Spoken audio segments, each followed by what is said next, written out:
And the next speaker set up a business which the numbers are still going up. The last official number I saw was it had 77 million blogs, but it's probably gone up since then.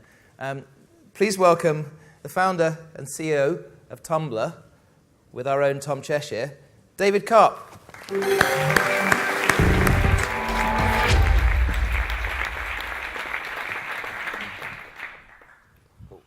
Thank you, Tom. Cool. So, the final presidential debate, Barack Obama delivered a zinger. We don't use horses and bayonets anymore. 5 minutes later, there's a Tumblr. It happened the week before with Romney, binders full of women. The numbers are amazing, but it's also this pop culture phenomenon, which has really sort of permeated society. It's single-handedly resurrected animated GIFs. Was this the plan when you started the site?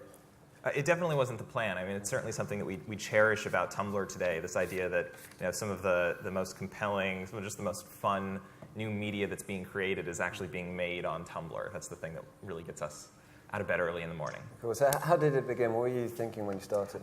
Very, very modestly and very selfishly. This was something that I wanted for myself.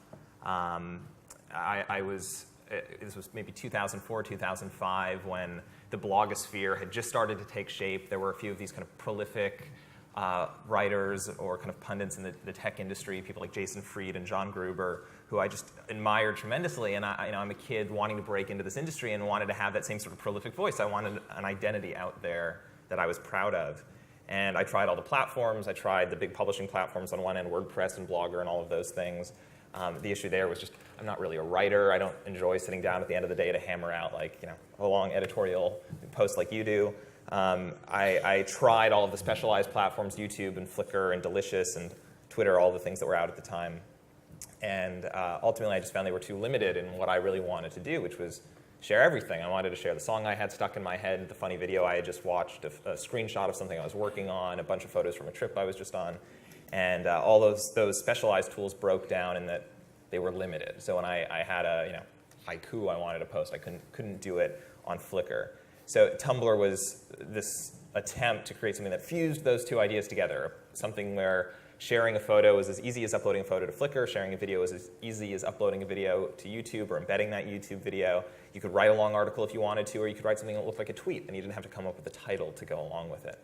But doing that in one place where you had total control over the presentation of it. So much like a WordPress or a Blogger, or those open source things that you could tear apart and make look any way you wanted. The idea would be as easy as all those specialized tools, but all the customization that you get out of the big honking open source platforms. Cool. And how did you put it out? Was it just friends and family to start? It was. So I was running a little software development shop at the time. I was about 2 years into my little company, Davidville. And in between projects, we literally had 2 weeks in between contracts. I said, let's just go for it. I've been thinking about this thing for 2 years. Let's just see if we can knock it out. And the first version, again, very modest, and we didn't want it to be really anything more than this. It was the ability to post anything, which was the 6 post types of text, quotes, links, audio, video.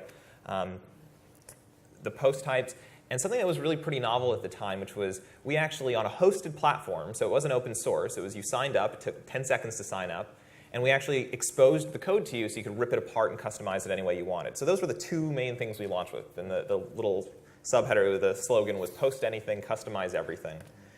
We put that out there, and within a couple of weeks, we had this community of tens of thousands of people who were they were attracted to it because of the chance to create something so customized online at a time that, 2007 when we launched, early 2007. At a time on the internet that had totally washed away all of the customization. So GeoCities is dead, MySpace is dying, we've all got the same white Facebook page, the same kind of hideous Twitter page, and all of a sudden Tumblr comes along and says, no, show up and we give you a basic little template to start with, and you can rip it apart and do anything you want with it. So it attracted this very web-savvy, very design-oriented community of early adopters. And that still, that seeded that community, and it still resonates through the community today, for sure. Because it had that reputation of being a bit hipster, for want of a better word. Very arts, media, web. It was very visual, frankly, a lot of pornography as well. There's a lot of everything today. Okay. Today the pornography has been washed out, but yeah. It's Okay, been, cool. yeah. But it was back then. How do you take that kind of very sort of niche, in a way, and turn it into something with 77 million blogs now? How does that happen? Again, modest expectations, and we're still so surprised and delighted to see how far it's come. I think, funny enough, one of the things that, again, I kind of cherish about Tumblr and our network, but is also sort of the bane of our trying to make this thing accessible to more people. It's a very obtuse network. So you guys probably all have very different perceptions of Tumblr based on what you've read about it, where you've run into it, which blogs you've been linked to, if you're active Tumblr users, which blogs you follow. You can have dramatically different experiences, and particularly early on, this was in the first 3 years, for a while, we would go to these Tumblr meetups, which were this kind of early phenomenon on Tumblr. Today there are nearly 1,000 community-organized Tumblr meetups every single month. So this is like every day, groups of dozens of people are getting together to talk about, people interested in the same art, people who just love their Tumblr communities and live in the same location and want to meet other Tumblr people. Generally very passionate people who care about whatever it is that they're creating or curating. But anyway, so one of the ways that so many communities have been able to kind of expand and flourish inside Tumblr is this idea that they don't all share a space. Although there are a lot of these interconnections that kind of play out on Tumblr in the way that reblogging works and the way that following works. When you go to tumblr.com, we don't show you the network. We don't expose it to you. So when you go to Reddit, you get the network. When you go to Pinterest, you get the network. When you go to Twitter, you get that it's celebrities. Pinterest, you get that it's recipes and wedding dresses. Reddit, you get that it's atheism and cats. Tumblr, it's just blue. It's just blue until you fill it in with something. So when you come in through one of these blogs, whether that's like CNN hearing about binders full of women, whether that's like your teenage friends telling you about all the nail art blogs that are on Tumblr. So this is like one of these just explosive communities that it's hard to even categorize as anything. It's kind of fashion, but it's these monsters or mobs of 14, 13-year-old girls that decorate their nails with really elaborate paint and glitter, and they post photos of this all day long. It's just their favorite thing in the world. So that's an example of one of these communities that many of you probably had no idea existed on Tumblr. There is this vociferous community of ththese young girls posting photos of their nails on the same platform that's got tech punditry, has high-end designer fashion, has really pretty much everything represented here, and they're able to coexist. And what I started to say in those first few years was we would meet people at these meetups, and we would tell them about, so-and-so, what do you do on Tumblr? Are you a photographer? Are you this or that? And they'd say, oh, no, I thought Tumblr was a network for gays. I thought it was just all gay people on here. Because that was all they followed, were all of their, the gay community or their LGBT community or whatever it was, or their photography community or their design community. They thought Tumblr was whatever it was that they had set up for themselves, and that was the experience. And so that sort of talk about niches reminds me of YouTube especially, where, again, you get makeup girls, you get things like Time Lord Rock, which is music based on Doctor Who, which is wonderful. How do you think you're different from YouTube? YouTube sells ads against this stuff. Was that ever a temptation for you? So we launched our first advertising products in May. So just to describe that real quick, there's sort of two sides to Tumblr. One is the blue dashboard where you can follow content on Tumblr. The other side is made up of these 80 million blogs that you guys can create and customize and totally control. We never force ads on that experience. So that page is your page, and if you want to put ads on it yourself and monetize on it, if you want to put a shopping cart on that page and sell products through it, you can do that. When you follow this content through that blue dashboard, that's the page that's getting 20 billion impressions a month today. That's a spot where we carve out basically 5% of those impressions and swap out a piece of editorial promoted content for marketing paid promoted content. Sorry, what was your question though? So the YouTube lets its content creators make money from ads. Yeah. So right now our main objective is just making sure that we can support these tools that we're providing. So we've been doing this on borrowed time with really terrific partners who have supported this thing for 5 years. We want to get to the point where that, taking 5% of that inventory and selling it to marketers is able to support all of these tools that we're able to offer all these people.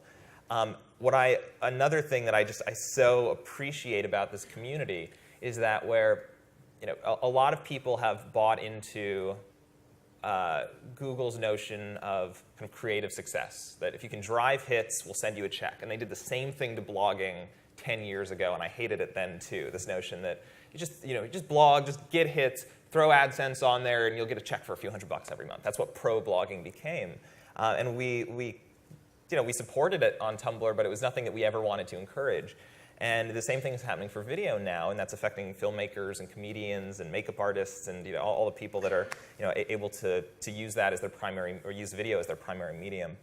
Something that I so value about our community today is they don't have stars in their eyes for a check from Tumblr. They have stars in their eyes for, honestly, much bigger things, for a sold-out show, for a book deal, for a film deal, a TV deal. They want to get up there and perform. They want the next big photography gig, and that's the stuff that this is success that we're seeing on Tumblr today. We're seeing people. We just passed our 50th book deal. We're seeing performances that are selling out primarily through Tumblr. We're seeing people building huge audiences through Tumblr, and then leverage that with whole new, some traditional economics. Some are the photo shoot, the gig, the job, the sold-out show. Some of them are whole new economics, like if you guys have played with VHX yet, it's the platform behind things like Louis C.K. and Aziz Ansari able to sell their shows for millions of dollars. It's things like Kickstarter or Etsy, offering marketplaces where a creator can leverage their audience to actually sell goods. So the distribution's been there for a little while.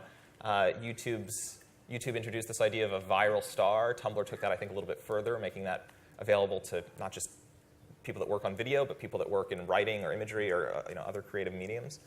Now the economics are starting. The new economics around this are starting to emerge. Yeah, and it seems like there is this shift, this sort of new economics of creativity, especially where it's not just ad sales, it's sort of transaction-based. You look at the success of Kickstarter, all these artists. Are you part of that shift away from the old model, the sort of how many? I think we're part of the kind of empowerment and distribution. So the distribution used to be controlled by the gatekeepers, the labels, the publishers, the radio, right?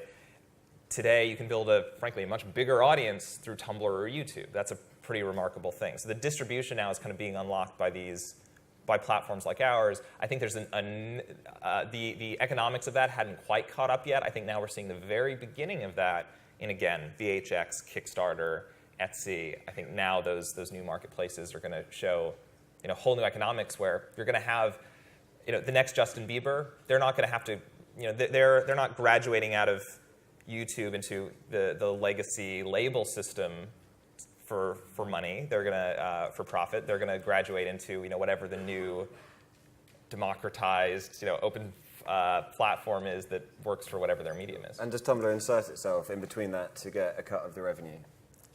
At some point, I hope that we can be offering some of those services. I don't think it's about taking a cut. I think it's about can we be a part of those compelling services. VHX is a service that I wanted to build. They beat me to it and did a really great job with it. Cool. And so slightly different tack. Tumblr's actually in the political sphere being really popular.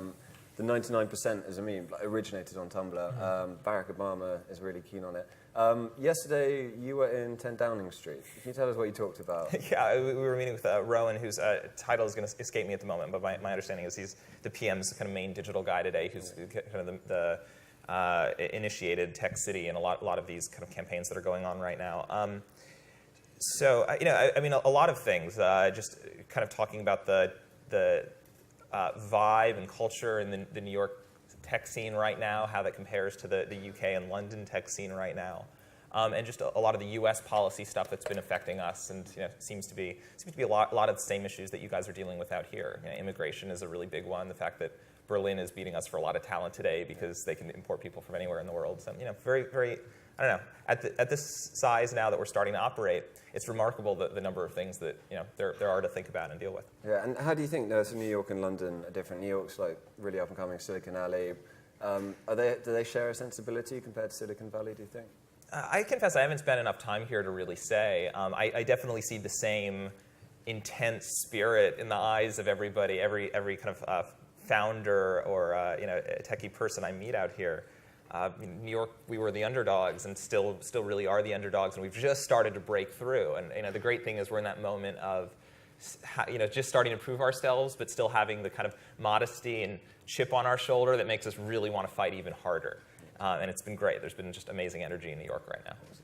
And yeah, so last time we met, you said you hadn't seen a social network last for 10 years. We'd seen many crash and burn before they got there. Do you think Facebook's going to get there as a sort of viable social network lasting 10 years?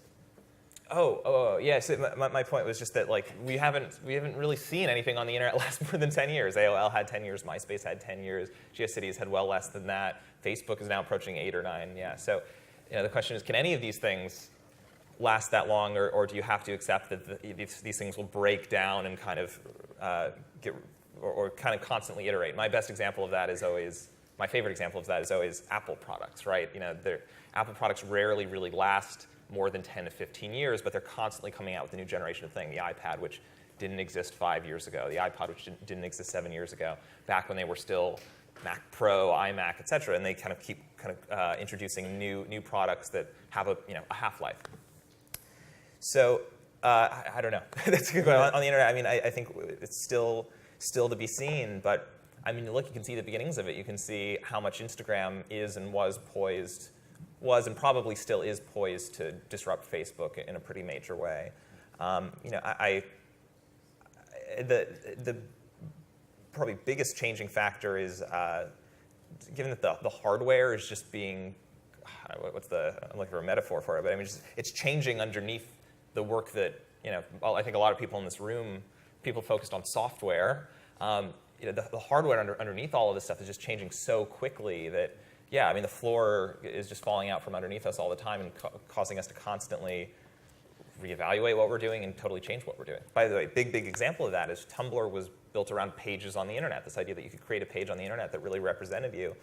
Excuse me. Increasingly, pages on the internet aren't important anymore. They don't really exist anymore in an all-mobile world. So that's causing us to really reevaluate our priorities and the definition of what a blog is, what Tumblr is. So what does Tumblr look like in 2 years' time, do you think? I mean, our big thing is building products to empower creators. So as long as we're making the tools to help people make stuff, which is, I think an objective that isn't shared commonly in this industry today. I look around and YouTube, they've kind of left their stuff alone. Instagram is encouraging people to take more photos. Tumblr, we're working really, really hard to make more tools to make stuff where Google and Facebook and Twitter are just, that's not their jam. That's just not what they're thinking about right now.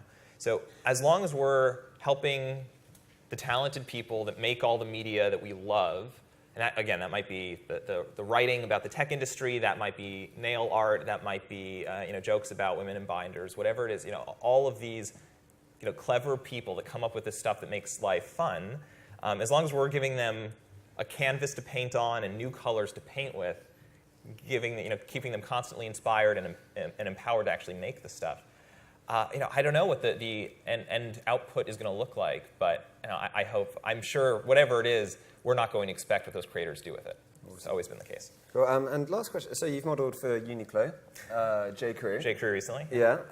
So you posted a picture of you with Terry Richardson. Is that the next stage in your fashion career? Are you going to running around with Terry? No, I wanted to be a model. This was actually my backup plan. I do enjoy it though, and I'm all in at this point. Awesome, great. David, thank you very much. I really appreciate it. Thank you.